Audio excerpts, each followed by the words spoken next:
Hello there, welcome to my show. This week I'll be talking about Last of the Unjust, as well as other documentaries by Cluade Lanzmann. Okay, first of all, the Cluade Lanzmann documentaries.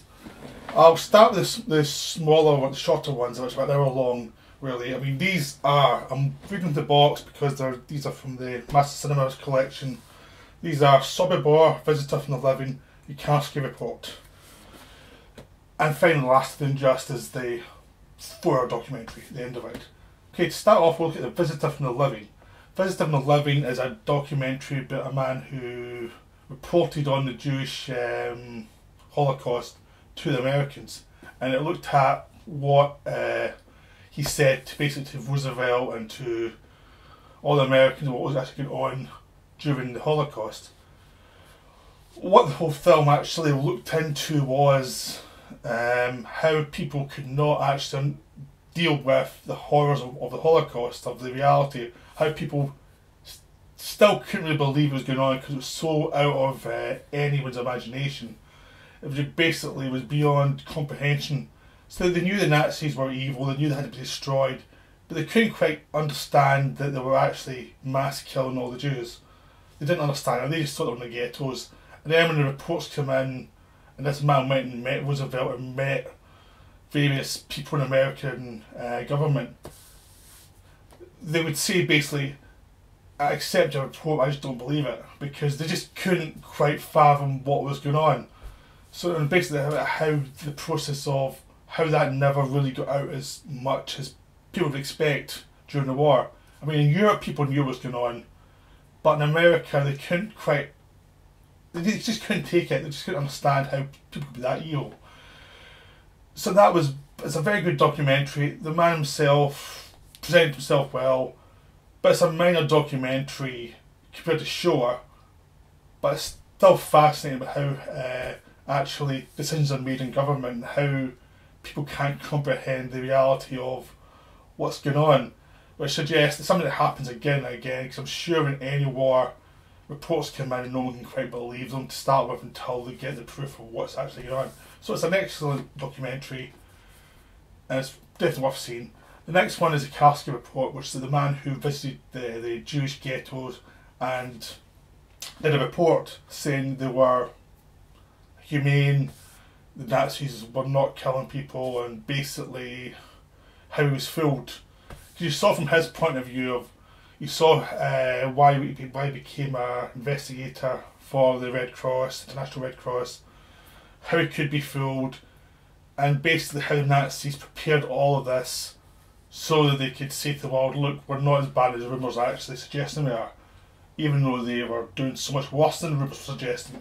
So basically they showed how this man saw the ghetto and how he couldn't accept how none of them would even hint to him that this was a facade. Like, he just thought people would look defeated because he'd visited prison war camps and people were trying to say things to him there outside the Nazi view. But here he couldn't quite work it out, but he saw, obviously, he reported on what he saw, which turned out was just a facade, because the reality of basically was that the ghetto was basically a mass production stopping point for the concentration camps, and people were getting killed all the time and sent to concentration camps.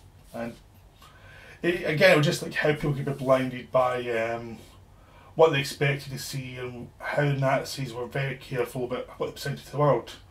So it's an excellent documentary. The man who talked about his experience, he probably felt foolish afterwards. He already did, but he presented his point of view. Again, it was an excerpt from Shoah, which was never used, but it's a really interesting story, so it's definitely worth seeing.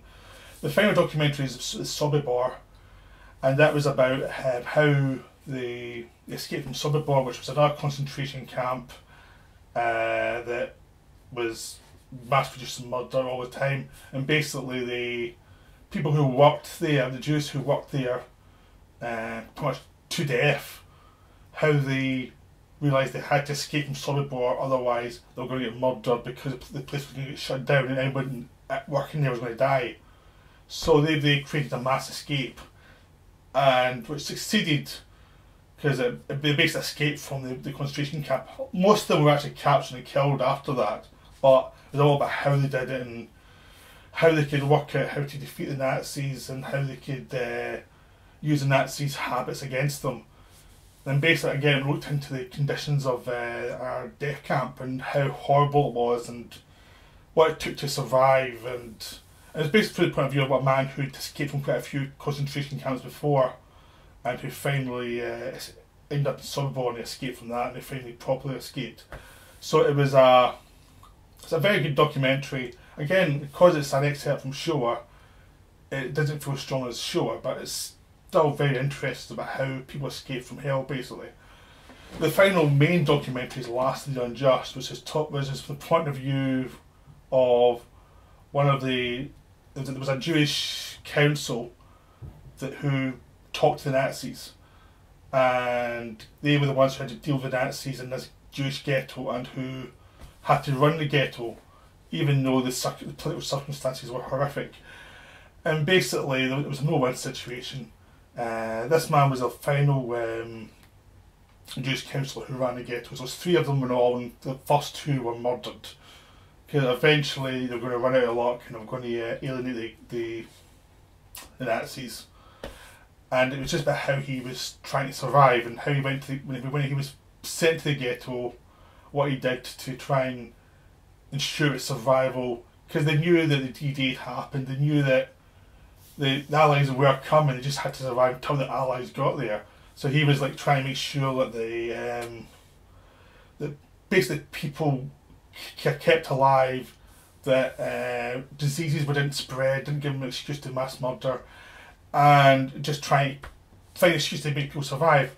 There's also the fact that he was talking about the politics of the ghetto, how it wasn't quite as black and white as people thought, that how there was politics within the Jewish community as well, but who gets sent to the death camps and who didn't, because friends of friends were spared and other people who weren't so lucky were sent. And it's all basically human nature in hell and how the basic survival techniques take over and how everybody tries to survive, and it's basically a very unsentimental version of survival.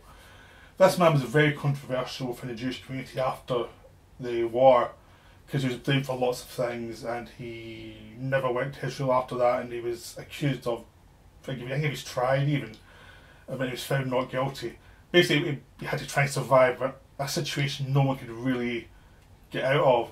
So it's just showing over 3 hours, 3-4 hours, how this ghetto was set up, how they tried to survive in it, and how they basically how you survive in hell and the aftermaths of that.